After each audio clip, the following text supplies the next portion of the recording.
Hi all, this is Nidhi here. So in my last video, I was continuing with the production function and I was explaining the relationship between TP, NP, AP with the help of a schedule. Now today we will understand with the help of a diagram also the relationship between them. So this is the schedule which I used in the last video. So let us understand. In the y-axis children, in the above diagram, I have taken total product, and in the below diagram, I have taken average and marginal product. In the x-axis, number of units of the variable factor I have taken. Now this is the shape of the total product curve. This is the marginal product. This is the average product. Now children, you can see in this above figure that from point O to point B, total product is increasing. But there are two phases of this increase in total product. First, you see from point O to point A, total product is increasing at an increasing rate. Clear? Total product. See, first in this also you can see my total product is increasing at an increasing rate. Clear? Now in the below figure you see up to point C, my marginal product is increasing. Up to point C, my marginal product is increasing. So we can say that when marginal product is rising, see, this is the shape of marginal product. So when marginal product is rising, my total product is also rising, increasing at an increasing rate. So we can say, clear? So see, here also marginal product is rising. So when marginal product is rising, total product is increasing at an increasing rate. Clear, children? Now, in the second phase, you see from point A to point B in total product curve, total product is increasing but at a diminishing rate. In the lower diagram, you see from point C to point D, my marginal product is decreasing but remains positive.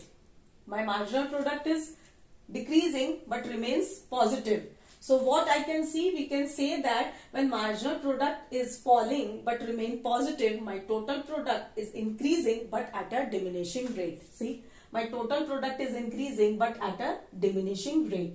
Clear, children? Now, at point B on total product curve, what you can see that at point B, total product is maximum. In the lower panel, you see at point D, my marginal product is 0. So we can say that when marginal product is 0, my total product is maximum. Clear? After point B on total product curve, my total product falls, and in the lower panel, marginal product becomes negative. So we can say that when marginal product becomes negative, see, when marginal product becomes negative, my total product begins to fall. So this is the relationship between the total product, marginal product. Now see, look at this below diagram, children. Here I have drawn average product and marginal product curve. Is not it? Now you see, this is the marginal product curve. This is the average product curve. So both are here, both are rising. See, in this schedule also, marginal and average, both are rising. See, both are increasing. So both are increasing. Average also increasing, marginal also increasing. But before point R, that is, this is the R, and before point R on the average product curve, marginal product is greater than average product.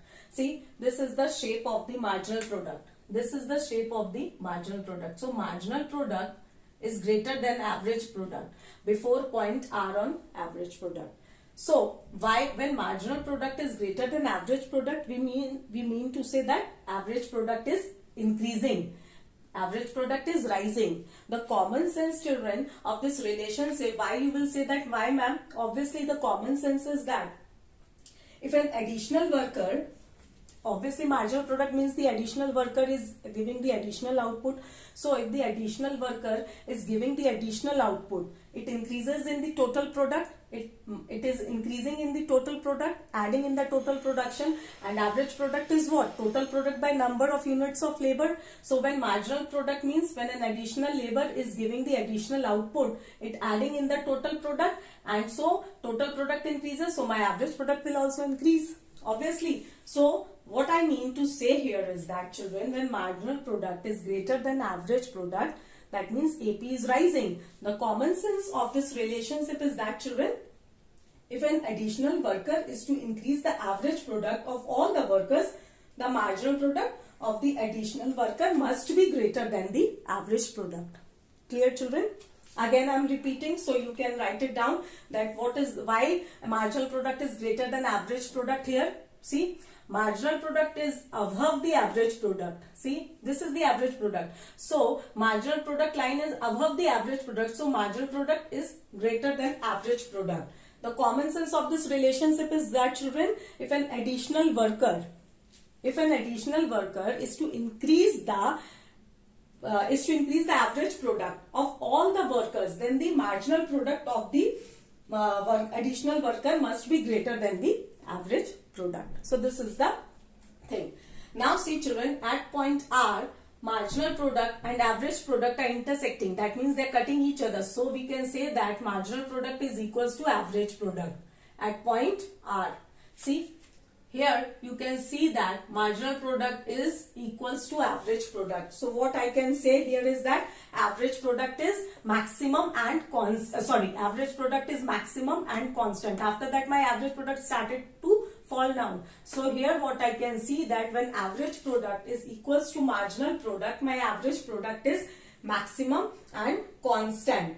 Clear, children? My average product is constant and maximum. After point R, you see, children, my marginal product is below average product. At point R, my marginal product after point R, my marginal product is below average product. So my marginal product here will be less than average product. So when my marginal product will be less than average product, we say that average product is falling. That means my average product is also falling. See, when my marginal product is less than average product, my average product starts to fall. So this is the relationship between the TP, MP and AP. I hope I am clear with this. Now you can come up with the law of variable proportion. Please note it down, children.